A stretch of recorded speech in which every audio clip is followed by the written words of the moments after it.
საღამომშვიდობისა, რუსთავიერზე პოლიტიკური თოქ-შოუ დაბრუნდა და დღეიდან ყოველ სამშაბათს და პარასკევს ამ სტუდიაში ჩვენ გვექნება საშუალება თქვენთან ერთად მოვისმინოთ დღის მთავარ თემებზე, ქვეყანაში მიმდინარე პოლიტიკურ პროცესებზე, ამა თუ იმ პოლიტიკური ძალის ან საზოგადოების წარმომადგენლების პოზიცია. ჩვენ სიამოვნებით ვუთმობთ ამ ტრიბუნას ყველა პოლიტიკურ ძალას და ასევე საზოგადოების წარმომადგენლებს, რომ თქვენთან ერთად გავეცნოთ მათ განსხვავებულ პოზიციებს მთავარ თემებზე. დღეს ჩვენ პირველი გადაცემა არჩევნების შემდეგ, შეცვლილი პოლიტიკური რეალობის შემდეგ და ბუნებრივია ამ თემას გვერდსვერაული, თუმცა ვისაუბრებთ მიმდინარე პროცესებზეც და მას ასე ჩემი გადაცემის პირველი სტუმარი გახლავთ პარლამენტის თავმჯდომარე ბატონი დავით უსუფაშვილი.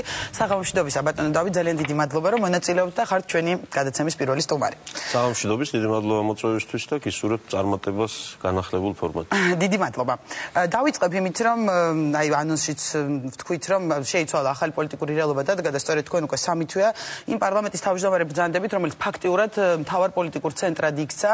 ძალიან მწვავე დებატებისა და თქვათ ეს დაპირისპირებების ფონზე გიწევთ უმრავლესობასა და უმცირესობას შორის ურთიერთობების დარეგულირება და სწორედ აქედან გამომდინარე მარტივად მინდა კითხოთ და ამით დავიწყოთ თქვენი შეფასებით, როგორ მიმდინარეობს ეს კოჰაბიტაციის პროცესი ამ ორ პოლიტიკურ მთავარ ძალას შორის. როდესაც პარლამენტში სიმშვიდეა და პარლამენტში არ არის დებატები და არ არის ძალიან ხშირად ესეთი მძაფრი დებატები, ეს ნიშნავს იმას, რომ ადრე თუ გვიან გარეთ ქუჩაში, საზოგადოებაში გაცხარდება სიტუაცია, იქნება მწვავე დებატები და ეს არ არის ქვეყნისთვის კარგი. ამიტომ ახალ პარლამენტში დებატებიც, ის ძალიან მწვავე, ძალიან ხშირად ემოციური გამოსვლები, ხშირად დაპირისპირებაც, ეს არის ნორმალური პროცესი, პოლიტიკური პროცესები სწორედ პარლამენტის შიგნით უნდა მიმდინარეობდეს. ამიტომ დღევანდელი პარლამენტი თავისი შემადგენლობის არის ერთ-ერთი მონოპოვარი ოქტომბრის არჩევნების, რომელშიც უმრავლესობას აქვს მყარი უმრავლესობა იმისთვის, რომ გაატაროს პოლიტიკური კურსი, უმცირესობა წარმოდგენილია საკმაო სიმრავლით იმისთვის, რომ მათ ჰქონდეთ საშუალება ნებისმიერ თემაზე გააკრიტიკონ ხელისუფლება, ძალიან ბევრ საკითხზე ვითანამშრომლოთ კიდეც ბოლო თვეების განმავლობაში, რაც ახალი პარლამენტი არსებობს, 8 თუ 9 კანონპროექტი მომზადდა და იქნა მიღებული ერთობლივი ძალებით, შეთანხმებით. ეს არ იყო მხოლოდ პოლიტიკური კანონპროექტები, ეს იყო საგადასახადო თემაზე, მაგალითად სერიოზული ცვლილებების პროექტი. ასე რომ პარლამენტში დებატებიც თავის დონეზეა მოვიტყოდი, თანამშრომლობას თავის დონეზეა. დღევანდელი მდგომარეობით შემიძლია ვთქვა, რომ საქართველოს ყავს პარლამენტი ისეთი, როგორც უნდა ყავდეს დემოკრატიულ ქვეყანას. ახლა იქ იმ პარლამენტში მყოფი ცალკეული პირები, ჩემით დაწყებული და სხვისით გათავებული, თუ ვინმეს არ მოწონს, თუ ვინმეს პრეტენზიები აქვს, ეს ცალკე თემაა. ყველა პრეტენზიის გარკვევის და გარჩევის სხვა ფორმატი არსებობს, მაგრამ ვინაიდან ეს ხალხი დღევანდელი პარლამენტის შემადგენლობა წარმოადგენს საქართველოს მოსახლეობას, ჩვენ ვაღიარეთ იმ არჩევნების შედეგები, მიუხედავად უმძიმესი წინასაარჩევნო კამპანიისა და უამრავი პრობლემებისა, რაც მანამდე იყო.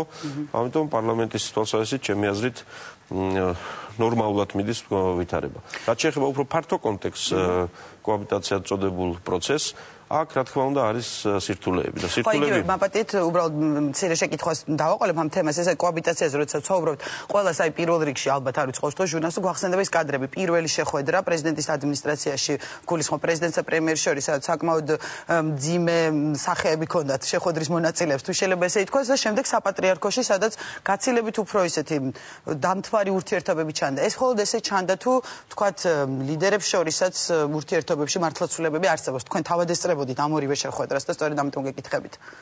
ურთიერთობის დამთვარს ვერ დავარქმევ, არ არის დამთვარი, მაგრამ ამასობაში ორივე მხარისთვის, ამ შემთხვევაში პრეზიდენტისთვის, პრემიერისთვის, მნიშვნელოვანია ძალიან ბევრი რამ, მათ შორის ერთმანეთთან ურთიერთობაც, იმიტომ რომ დღევანდელი მდგომარეობით საკუთარი პოლიტიკური მიზნების, ხედვების განსახორციელებლად კიდევ მეორე ვიღაცა ეთანხმება რაღაცას და სხვა არ ეთანხმება მოსახლეობაში ჩვენი ტელემაყურებელიც, მაგრამ პოლიტიკური ლიდერებისთვის უბრალოდ არის გარდაუვალი აუცილებლობა გარკვეული ურთიერთობის. ამასობაში პირველი შეხვედრიდან საპატრიარქოში შეხვედრა ეს იყო სულ მეორე შეხვედრა. თავისთავად ეს ფუნქციური პრეზიდენტისთვის და პრემიერისთვის არ არის ნორმალური მოვლენა, ხო? ქვეყანა, რომელშიც ორ უმაღლეს თანამდებობის პირს 3 თვის განმავლობაში ორი შეხვედრა აქვთ, ეს თავისთავად არ არის კარგი და სწორი. ანუ ფიქრობ შესაძლოა კიდევ შედგეს მსგავსი შეხვედრება და ამის საჭიროება არსებობს. ეს ბევრ რამეზეა დამოკიდებული და მე ძალიან მოკლედ მოგახსენოთ თუ რაზეა ეს დამოკიდებული, მაგრამ იმის თქმა მინდა რომ ორ ლიდერს შორის დღევანდელი მდგომარეობით თავარი პოლიტიკური ძალების ლიდერებს შორის ურთიერთობის სიმცირე შევსებულია სხვა დონეზე ურთიერთობის ინტენსიურობით და სიხშირით.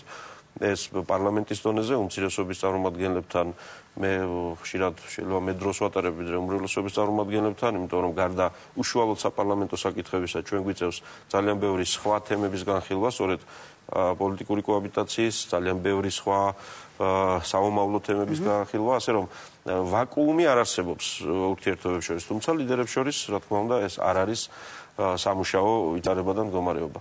ეხლა რატომ არის ეს ასე? ამას ცხადია ძალიან ბევრი მიზეზი აქვს და ფაქტორი. კიდევ ორივე მხარეს თავის არგუმენტები აქვს. თავარი არის ის, რომ დღევანდელი უпроსტად 1 ოქტომბრის შემდეგ რა ვითარებაში აღმოჩნდა საქართველოს და პოლიტიკური ელიტა, უმრავლესობა და უმცირესობა. ეს არის ისეთი ვითარება, რომელსაც არც ერთი მხარე არ ელოდა. ანუ თქვენ არ ელოდი გამარჯვებას და არც ნაციონალურ დამარცხებას? არა, ნაციონალური მოძრაობა არ ელოდა კოალიცია ქართული ოცნების გამარჯვებას და ვერ უშვებდა, არ უშვებდა ამ შესაძლებლობას, ამ თეორიულ შესაძლებლობასაც კი, ამიტომ ის არ იყო მზად იმისთვის, თუ რა უნდა გაეკეთებინა ასეთ შემთხვევაში. და ქართული ოცნება? კოალიცია ქართული ოცნება არ ვუშვებდით, რომ საპარლამენტო არჩევნებში დამარცხების შემდეგ ნაციონალური მოძრაობა არ გაიქცეოდა პრეზიდენტის ჩათვლით. და ეს ასე იყო და ეს უნდა ვაღიაროთ. ძალიან ბევრი რამის გამო. ამიტომ მოხდა ასეთი რამ, რომ დღეს ჩვენ ვართ ისეთ მოულოდნელ ვითარებაში, როდესაც ჩვენ ვიხმარეთ ჭკუა კოალიცია ქართულმა ოცნებამ და არა მარტო ჭკუა, ძალიან ბევრი სხვა ფაქტორი იყო გამარჯვების განმაპირობებელი და გავიმარჯვეთ. პრეზიდენტმა და მისმა გუნდმა ასევე იხმარა ჭკუა და არ გაიქცნენ. ახლა ჩვენ ვართ ასეთ მდგომარეობაში, როდესაც არც ერთი მხარე ამას არ ელოდა. ამიტომ ჩვენი თანაარსებობა არის გარდაუვალი, თუ გვინდა რომ ქვეყანა წავიდეს წინ.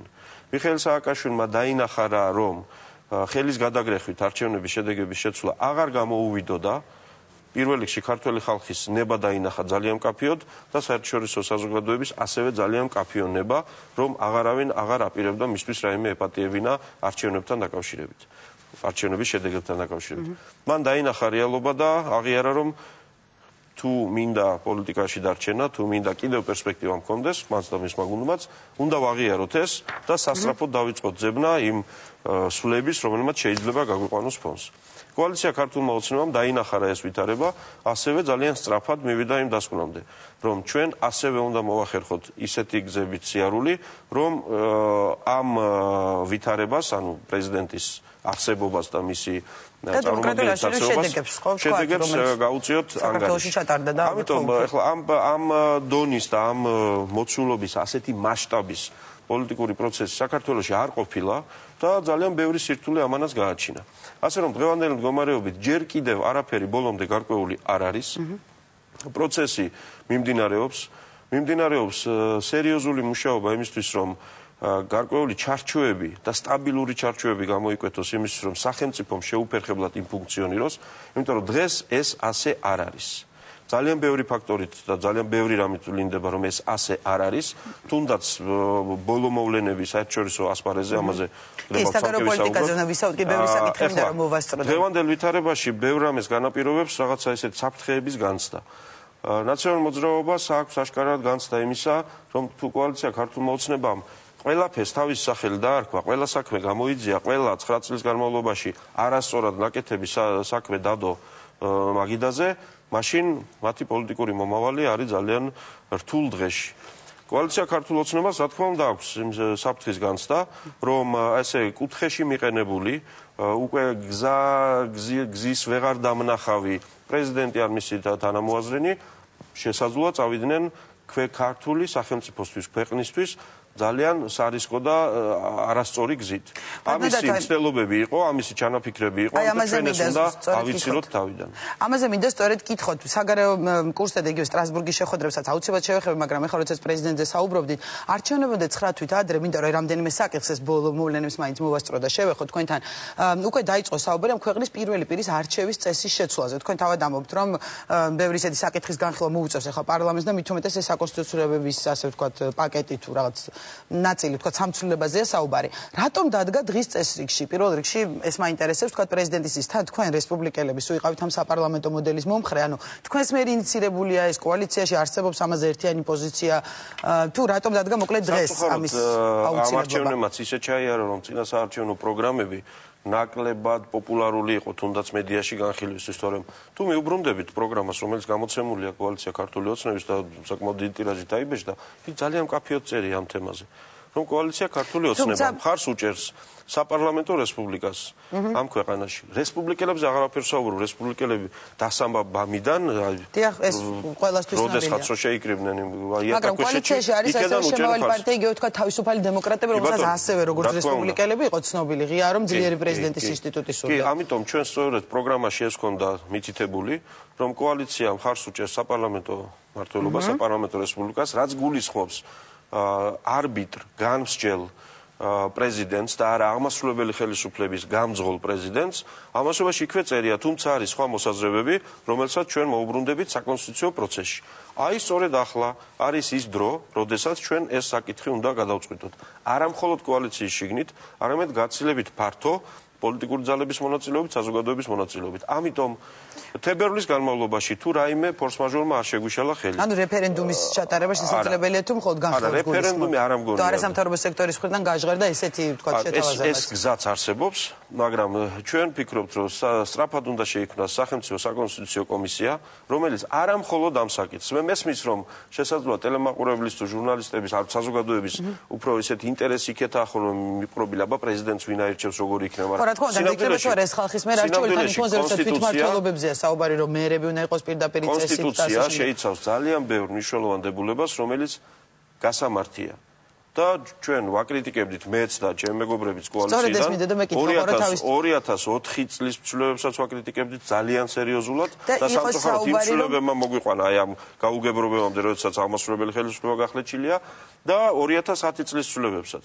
ამიტომ ეს სრულად ამაზე ბატონო და უკაცრავად უნდა შეგაწყვეტინოთ, მაგრამ რადგან თქვენ თვითონ ახსენეთ, ზუსტად ეს მინდა და მეკითხა, თქვენ მუდამ, როდესაც ოპოზიციაში იყავით, თქვენი მხრიდან ისმოდა კრიტიკა კონსტიტუციის ცვლილებასთან დაკავშირებით, რომ ერთ პოლიტიკურ ძალაზე მორგება ხდება, ან თქვა სახელმწიფო გუნდს. ამ შემთხვევაში თქვა ესე მალე სამით მაინც ჩდება ესეთი კითხვა, რომ მართველი გუნდიც ამჯერად უკვე თქვენთან კოალიცია ხო არ ცდილობს, რომ აი ეს შესწორებები სწორედ თავისი გუნდის სასარგებლოდ ან თავის გუნდზე მორგების თვალსაზრისით შეიტანოს, უკვე სამცველებაზე ვაპარაკეთ. თამას, როდესაც ჩვენ ამის თაობაზე განვაცხადეთ არჩევნებამდე, ჩვენ ხალხმა ხმა მოგცა ამ ხედვის გამოც, სხვა რაღაცეების გამოც და ამის გამოც, ჩვენ პატიოსად უთხარით ხალხს, რომ ეს გვინდა და გავაკეთეთ.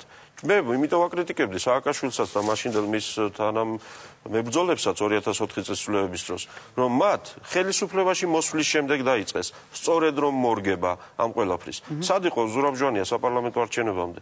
სხვა პოლიტიკურ ძალაში იყო საერთოდ და ნინო ბურჯანაძე, ხო? იგი 2020 წელსაც იყო კოალიციაში მოვიდნენ და მე არა 2003 წლის საპარლამენტო არჩევნებზე ეს იყო სხვადასხვა ძალები. მათ დანაპირებით სხვადასხვა ჰქონდათ და ხედვა სხვადასხვა ჰქონდათ. მაგრამ მე პირდაპირ წესდარჩოზე ეწერა ეს დაპირებებში, მაშინ პროგრამაში ბატონო დათო, რომ პირდაპირ წესით არ უნდა იყოს. თქვენი რო ამბობთ კოალიციის პროგრამაში იყო, რომ თქვა საპარლამენტო მოდელი, მაგრამ რესპუბლიკას თუ ნახავთ მსოფლიოში, აი გნებავთ აიღეთ ქრესტომათიან ვიკიპედიაში შედით, სადაც გნებავთ იქ შედით, მსოფლიოში ნახავთ საპარლამენტო რესპუბლიკების 2-3 ქვეყანას, სადაც პირდაპირ წესით აირჩევა პრეზიდენტი. მაგრამ ამ შემთხვევაში არჩევის წესი ეს არის ერთ-ერთი კომპონენტი, აქ უფრო მნიშვნელოვანია და გადამწყვეტია ფუნქციები და ეს არის ერთ-ერთი თემა. ეს არ არის ყველაზე მნიშვნელოვანი თემა. ყველაზე მნიშვნელოვანი თემაა აღმასრულებელ ხელისუფლებას, ანუ პრემიერს და მთავრობასა და პარლამენტს შორის ურთიერთობის დაბალანსება, იმ სიმახინჯეების აღარ დაშვება, რის გამოც მოდელი რომ მოემზადებინა უმრავლესობის გუნდს თქვა ესე ცალ-ცალკე ცვლილებას თუ თქვა თulit რომ შესაძლებელია რა თქმა უნდა ერთიანი მომზადდება, მაგრამ სწორედ ჩვენ რომ ეხლა დეკემბერში გაგვეკეთებინან იანვარში ასეთი მასშტაბური ცვლილებები, მაშინ თქვენ არგუმენტს მივიღებდი, რომ კი დაპირდით ხალხს რაღაცებს, მაგრამ ხალხს ხომ უნდა გააცნოთ რას აკეთებთ. ექსპერტმა ხომ უნდა მიიღოს მონაწილეობა, სხვა პოლიტიკურმა ძალამ ხომ უნდა მიიღოს მონაწილეობა. ამიტომ ის ფუნდამენტური ცვლილებები, რაც კონსტიტუციაშია შესატანი, ეს მომზადდება გაზაფხულის განმავლობაში, პარლამენტი იმსჯელებს და მიიღებს ზაფხულის განმავლობაში და შემოდგომას ჩვენ შევხვდებით გამართული კონსტიტუციით. რაც შეეხება იმ ცვლილებას, რომელიც ახლა ინიცირებული, ეს ემსახურება სრულიად სხვა, ძალიან კონკრეტულ თემას, იმ სიმახინჯის ამოღებას კონსტიტუციიდან, რომელიც 2004 წელს ჩაიდო და რომლითაც საქართველოს პრეზიდენტს უპრეცედენტოდ არც ერთ დემოკრატიულ სახელმწიფოში ასეთი რამ არ არსებობს, რომ პრეზიდენტს შეეძლოს პარლამენტის უკითხავად ახალი მთავრობის შექმნა. ჩვენ მხოლოდ აი ამ უფლების ამოღებას ვთავაზობთ. ეს არის მიმდინარე გადაუდებელი აუცილებლობა, რომელსაც მოყვება იმ კომისიის შექმნა, რომელიც საკონსტიტუციას გამართავს. ამაზე ჩვენ ესეთი არგუმენტიც მოვისმენთ და მე როცა გადავიდეთ საგარეო პოლიტიკაზე, დღეს საიას ერთ-ერთი წარმომადგენელი გამოვიდა, მაგალითად თქვენ როცა პარლამენტზე და დათხოვნაზე საუბრობდით, რომ ამით ის შესაძლოა მოხდეს პარლამენტის მაინც შესუსტება, იმიტომ რომ პარლამენტს უნდა კონდეს ლეგიტიმური უფლება 6 თვით არსებობის მაინც. აი ამ ხრივ ხო არ ხედავთ პრობლემას, რომ შესაძლოა პარლამენტის სუსტება, მე ამ ცვლილებით თქვა, თუ მისი დათხოვნის უფლება ეძლევა პრეზიდენტს. ეს ცვლილება არის ერთი მხრივ შედეგი იმ კოაბიტაციად წოდებული პროცესის, პოლიტიკური გარკვეული ღია და ძალიან ხშირად არც თუ ღია დაპირისპირების და ეს ასეა და ამას თვალი უნდა გაუსწოროთ, ჩვენ ვართ ძალიან ფხიზლად და ფრთხილად, რომ ვიღაცას რაღაცაზე ხელი არ წაუწდეს. ეს ერთი მხრივ ამის შედეგია, ახლა დავასრულებ. და მეორე ის რომ კონსტიტუციაში ეს სიმახინჯე დევს და ეს სიმახინჯე ცდუნებას უღვივებს ვიღაცებს. ანუ ეს ოქტომბრის შემდეგაც დარჩება ეს ცვლილება, მე ეს მაინტერესებს და როგორ გადრებათ ამ სიმახინჯეს ვინ დატოვებს აქ? მე არ ამგონია რომ ნაციონალურ მოძრაობამაც კი დატოვოს ეგა, იმიტომ რომ მიხვდნენ რომ და 2010 წლის მოდელში, რომელიც მათ მიიღეს და წლის ბოლოს უნდა ამოქმედეს, ეს სიმახინჯე აღარ არის იქ. თავადაც გაასწორეს, ოღონდ ამობერო ძალა შევიდეს ნოემბრიდანო. ახლა რაც შეეხება პარლამენტის დათხოვნის ვადებს. ბიძინა ივანიშვილმა, კოალიციის ლიდერმა, პრემიერ-მინისტრმა, მიხეილ სააკაშვილს, ნაციონალური მოძრაობის ლიდერს, ოპოზიციის ლიდერს, პრეზიდენტს უთხრა ასეთი რამ, პოლიტიკურად თქვათ რა უთხრა. ამ ცვლილებას, როდესაც გთავაზობთ, ამითი თავდაცვაში კი არ ვდგები, რომ ვაიმე, ჩემს საცვლად სხვა არავინ მოიყვანო მთავრობაში. არა, მან უთხრა, ნებისმიერ დროს გამიშვი სახლში, თუ ამას ჩათვლი სწორად და საჭიროდ, ოღონდ იქვე დანიშნე არჩევნები და ვკითხოთ ხალხს, ვინ არის მართალი, შენ თუ მე. ამიტომ 6-თვიანი ვადის ამოღება პარლამენტის დათხოვნის იყო ბიძინა ივანიშვილისგან სრულად ლოგიკური პოლიტიკური შეთავაზება. ახლა თუ ნაციონალური მოძრაობა ამბობს, ან თუ საზოგადოება ამბობს, რომ გავიგეთ ბატონებო, არ გვინდა ამდენი, ასე ვთქვათ, არჩევნები და ასე შემდეგ, მე არ გამოვრიცხავ, რომ კოალიცია ქართულმა ოცნებამ გაიზიაროს ეს წინადადება, თუ ნაციონალური მოძრაობა და პრეზიდენტი ამბობს, რომ ხო ის რაც ამოსაღები ამოვიღოთ, მაგრამ პარლამენტის არ ვაპირებ დათხოვნას, თქვა თავრობის უკაცრავად პრეზიდენტს რა არ უთქვია 9 წლის განმავლობაში რას არაპირებდა და მე რებს აკეთებდა. ეხლა პრეზიდენტის სიტყვას ვენდოთ რომ რამეს არაპირებს. ენდობით განცხადება გააკეთა მაგრამ არ კითხავთ ამას რომ ყავდეს ვინმე აქ დებატებში იმას კითხავდი ვენდობი არ ვენდობი კარგი ბიჭი ვარ ცუდი ბიჭი ვარ ეხლა ეს საუბრები უადგილოა როდესაც კონსტიტუციაზე ვსაუბრობთ ამიტომ იმ ნაწილში როდესაც გვეუბნებიან რომ პარლამენტის დათხოვნამ ნაციონალურ მოძრაობას შესაძლოა ის აზრიც ჰქონდეს რომ აი თუ ახლო ჩატარდება არჩევნები 1 თვეში, 2 თვეში, 3 თვეში. შესაძლოა იმ 57 თუ 18 ადგილის ნაცვლად შეიძლება 17-18 მიიღონ ახლა. იმიტომ რომ ოქტომბერში არჩევნები ჩატარდა მათი ხელისუფლების პირობებში, მათი CSKO-ს, მათი ბიზნესის, მათი ჯარის, მათი პოლიციის და ასე შემდეგ. და ახლა ჩატარებულ არჩევნებში ცოტას მიიღებენ ალბათ, ასე მგონია, ასე უყურებ ქვეყანას მე. თუ ეს აღელვებს ვინმეს და მათ შორის სამოქალაქო სექტორს, რომელიც ამაზე კი არ ღელავს სტაბილურობაზე ქვეყნის, ჩვენ მზად ვართ, აგერ განხილვის პროცესია, რომ ამ ნაწილში ვიმუშაოთ და ეს საკითხი გავასწოროთ. კარგით. მოდი დაველოდოთ ამ ყველაფრის განხილვა მიმდინარეობს საჯაროდაც და ვნახოთ უმცირესობა დაუჭერს თუ არა მხარს. მე ძალიან მინდა რომ მოვასწრო აი შეკითხვაც საგარეო კურსი ვახსენეთ წეღან სტრასბურგში მიმდინარეობს შეხვედრები და სწორედ გუშინ პრეზიდენტმა თქვა ევროსაბჭოს ტრიბუნიდან გააკეთა განცხადება რომ საფრთხე ექმნება საქართველოს კურს ნატოსკენ და ეს ყველაფერი აქტუალური გახდა პრემიერის სომხეთში ვიზიტის შემდეგ სადაც ბატონმა ბიძინა ივანიშვილმა განაცხადა რომ ნატოსთან და რუსეთთან ურთიერთობის სომხური მოდელი საქართველოსთვისაც მისაღები უნდა იყოს. თქვენ იზიარებთ ამ პოზიციას და ფიქრობთ რომ შესაძლოა მართლა ვთქვათ კურს შეექმნა საფრთხე. როდესაც მიხეილ სააკაშვილი ლუკაშენკოს თაობაზე და ბელორუსიაში არსებულ გარკვეულ მიღწევებზე საუბრობდა, ეს ნიშნავდა, რომ სააკაშვილს ბელორუსია უნდა და საქართველოში? ალბათ არა, მაგრამ პასუხში შესაძლოა არ ვიცი. ამიტომ ეს უკვე ძალიან მე ვიტყოდი სამარცხვინოა, როდესაც სერიოზული პოლიტიკური ლიდერობის პრეტენზიის მქონე პიროვნებას თუ გუნდს, სხვა არგუმენტი აღარ აქვს. კითხვა კი არ გაჩნდა. სამი თვეა მიხეილ სააკაშვილი და მისი გუნდი არის ძალიან მძიმე დღეში. იმიტომ რომ ყველა არგუმენტი, რაც მათ წინა საარჩევნო კამპანიაში ჰქონდათ, ჩვენს საწინააღმდეგოდ და ქართველ ხალხს და საერთაშორისო საზოგადოებას იმ არგუმენტებით, ასე ვთქვათ, იმ პიარ აქციებით ცდილობდნენ დაეჯერებინათ მათთვის რაღაცები, ყველაფერი ხელში შემოადნათ. ყველაფერი. მათ შორის ნატოსთან დაკავშირებით, ევროკავშირთან და ყველაფერი. ამიტომ ახლა იძულებულნი არიან ასეთ სადღაც რაღაცა ნათქვამს ჩამოკიდონ იმხელა თემა, რომ თურმე ჩვენ ნატოს წინააღმდეგი ვართ. დღეს სააკაშვილმა ისიც კი იკადრა, რომ იქ სადაც ბრძანდება, განაცხადა, რომ 3 თვეაო პრემიერ-მინისტრისგან და საგარეო საქმეთა მინისტრთან სიტყვა ოკუპაცია არ მომისმენიაო. ხედავთ სადამდეა დასული ეს ამბავი? აი ყველაზე უფრო მარგინალ ოპოზიციონერს, რომელსაც უბრალოდ არაფერი აქვს სათქმელი, იმასაც კი არ მოუღვა თავში ასეთი რამ. დღეს რა სკანდალიც ატყდა სიტყვა ოკუპაციასთან დაკავშირებით. და მე მინდა ეს ძალიან კაფეოდ რეზოლუციის პროექტის განხილვა ჩაიწერება, როგორ ფიქრობთ, ან ამაზე უმრავლესობაც ასე ვთქვათ იბრძვის სტრასბურგში, რომ ჩაიწეროს. უმრავლესობაც იბრძვის კი არა, ქალბატონო. უმრავლესობა იბრძვის ამისთვის, უმცირესობის წარმომადგენლები მხარს უჭერენ ამაში უმრავლესობას. მე თქვენ წამოგიღეთ რეზოლუციის პროექტი, რომელშიც ეგ ახაზულია ტელემაყურებელი ვერ ნახავს სიტყვას ოკუპაციას ხედავთ? ხედავთ. აბა თავში ნახეთ ინიციატორები ვინ არიან? აი აქ. თქვენ წაიკითხეთ რომ მე არავინ დამწამოს რამე. რომელ ადგილს? აი აქ. ჯერჯერაშა საქართველოს ამას გულისხმობ? ირაკლი ჩიკოვას ხედავთ? გასაგებია ხო? არა, ჩიორა თაქთაქიშვილს ხედავთ? კი ბატონო. თინა თიხიდაშვილს ხედავთ? ლევან ბერძენიშვილს ხედავთ? ხო, ნუ კოაბიტაციის ერთ-ერთი შედეგი. უმრავლესობა და უმცირესობა. ეს ხალხი იბრძვის იმისთვის, რომ სწორედ რომ სიტყვა ოკუპაცია იყოს აქ. და დღეს თქვენი ეთერიდან ვისმენ იმას, რომ თურმე იქ ვინმე და პირველ რიგში უმრავლესობა ჩვენი წარმომადგენლები წინააღმდეგი არიან სიტყვა ოკუპაციას. თუმცა დღეს ბატონო ეს დღევანდელი ამბავია საგარეო საქმეთა მინისტრის მოადგილება. უკაცრავად, ეხლა გადავიდეთ მოადგილეზეც. მაგრამ ეს არ შეიძლება ხალხო.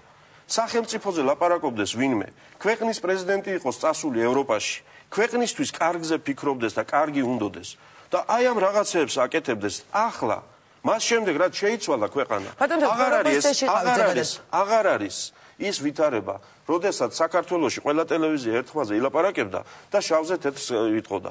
აგერ არის დოკუმენტი ხალხო. სიტყვა ოკუპაციაზე ატეხილი ამხელა ამბავი. ეს მიუღებელია კოჰაბიტაციისთვისაც და საერთოდ ნორმალური პოლიტიკური ცხოვრებისთვის. ხო, თუმცა მნიშვნელოვანი ტერმინია ოკუპაცია. მიეწერა ის ამბავი, რომ თითქოს მან თქვა ეს. მე გავარკვიე, გადარეულია ქალბატონი ჩიორა. რომ თითქოს მასზე დაყრდნობით არის, რომ ჩვენ ტერმინ ოკუპაციას ვებრძვით. ეს არ შეიძლება, ეს არის ქვეყნის ინტერესების წინააღმდეგ სვლა. მე მეორე დოკუმენტი წამოგიდათ. მომზადებული მოსახლეობა ჰქონდათ. პარლამენტის თავმჯდომარეს დავით უსუფაშვილს. კომიტეტის თავმჯდომარე საგარეო ურთიერთობების, რომელიც სწორედ პარლამენტის კომიტეტებს და ფრაქციებს დაუგზავნა დოკუმენტი. საქართველოს პარლამენტის ფრაქციათა შეთანხმება საქართველოს საგარეო პოლიტიკის შესახებ. პროექტი. ნომრიანია პარლამენტის ხაღალდი და ყველაფერი, ხო? რა წერია აქ? რომ საქართველოს ნატოში და ევროკავშირში სვლისთვის რომ ჩვენ რაღაცები უნდა ვაკეთოთ. საქართველოს დეოკუპაციის არ არის გასაგები, არა, თქვენც გასაგებია, თქვენ არ გეუბნებით. არა, მესმის ხო? თქვენ არ გეუბნებით, მაგრამ დღეს უბრალოდ მედია სივრცე წალეკა ტყუილებმა. წალეკა ტყუილებმა, იმიტომ რომ პოლიტიკურად გაკოტრებულ პრეზიდენტს სხვა აღარაფერი დარჩა. გარდა იმისა, რომ იქ ტყუილები ილაპარაკოს, მაგრამ აღარ გამოუვიდა ეს ამბავი. თქვენ ძალიან კარგად იცით. რას ნიშნავდა ეს სომხური მოდელი? უბრალოდ ეს მინდა რომ აგვესწრათ მაშინ ბატონო დათო. რასაც მოყვარს შეკითხვა. მიხეილ სააკაშვილის გეგმა იყო ასეთი, რომ მისი გამოსვლის შემდეგ საპარლამენტო ასამბლეას უნდა ემსჯელა ასეთი რეზოლუციის პროექტზე. ამ პროექტზე კი არა საქართველოს და რუსეთთან დაკავშირებულ საკითხებზე და სწორედ ოკუპაციაზე და ასე შემდეგ. არამედ რეზოლუციის პროექტზე, რომლის სათაური იქნებოდა საქართველოში გაუარესებული დემოკრატიის პრობლემები. და ამას ლობირებდა კვირების განმავლობაში. მისი იპიპის დახმარებით. ეს პროექტი და ეს საკითხი საპარლამენტო ასამბლეამ ამოიღო დღის წესრიგიდან. იმიტომ რომ სოფლიომ და ევროპამ ძალიან კარგად იცის რა ხდება ქვეყანაში. და ესე იგი გაუარესებისკენ მიმავალი დემოკრატია საქართველოში, ეს სიტყვები არ გაუვიდა სააკაშვილს. ამიტომ არის ახლა ის ძალიან აღელვებული, ამიტომ გადავიდა ტყუილებზე და ოკუპაცია არ უწერია უმრავლესობას დოკუმენტშიო და ამის ამოღება საფრთხე. ნახეთ რომ წერია ნიკოლას შეკიძეზე მინდა მაინც ვკითხოთ საგარეო მინისტრის მოადგილეა ბატონო დათო და სწორედ ამ მოტივით გადადგა ის თანამდებობა თქვა ქვეყნის საგარეო კურსთან შეუთავსებლობით ახსნა თუ გაქვთ აღმასრულებელი ხელისუფლების საქმიანობაში ამ დონეზე ვერ ჩავერევი. ხო, მაგრამ ამ ცნობილი ამ ფაქტის შესახებ თუმცა შემიძლია გითხრათ რომ ჩემთვის სხვა მოტივია ცნობილი. ამაზე მეც მე ვერ ვიტყვი. ამაზე მეც მე ვერ ვიტყვი, ეს ჩემი საქმე არ არის. მაგრამ ბატონ ნიკასაც და ყველას არ ვიცი თუ აკეთებენ განცხადებებს ჯობია მაშინ სიმართლე თქვან. თუ არა, მაშინ რა არის ეს სიმართლე ბატონო? მე ვერ ვიტყვი ამას და არ ვიტყვი ამას, იმიტომ რომ ჩემი საქმე არ არის. რაც შეეხება ისე მომავალს და კოაბიტაციის საქმეებს, ძალიან მნიშვნელოვანი საკითხებზე მუშაობთ ახლა. ჩვენ უნდა დავასრულოთ ის გაუგებრობები, რაც ხდება ქვეყანაში. იმიტომ რომ მაგალითად თქვენ შემდეგი სტუმარია ბატონი ვანო მერაბიშვილი, რომელიც ეკონომიკის საკითხებზე საუბრობს. მიუხედავად იმისა, მაგრამ კი დღესაც ბრიფინგი ქონდა ბატონო. მიუხედავად იმისა, რომ მე ბატონი ვანო მერაბიშვილის სიტყვების რომ არ მჯეროდეს ამისი ძალიან ბევრი არგუმენტი მაქვს და მორალური უფლებაც, ძალიან ყურადღებით უსმინე და მასალებსაც გავეცნობი. იმიტომ რომ უმრავლესობას სჭირდება კრიტიკა. უმრავლესობას სჭირდება კონკრეტულ საკითხებზე მითითება. კარგი იქნებოდა დებატები შემდგარიყო, მაგრამ დებატები არ შედგა, მე როგორც ვიცი, ბატონი ნოდარ ხადური მზად იყო ერთ ადგილზე და ერთ დროს ზედაპირ დებატებისთვის. მე საზოგადოებრივი დებატებისთვის. კი, მაგრამ ჩვენც ხონდა ეს შეთანხმება, მაგრამ ნახე რა მიშოვა. იმედია მოგვარდება ეს ამბები, მაგრამ დებატები რაც მეტი იქნება უკეთესი. კი, ნამდვილად. მიუხედავად იმისა, რომ საქართველოში არანაირი პირობები არ არის საბიუჯეტო კრიზისის. მეც ჩავხედებ დოკუმენტებს და მაგალითად იანვრის განმავლობაში.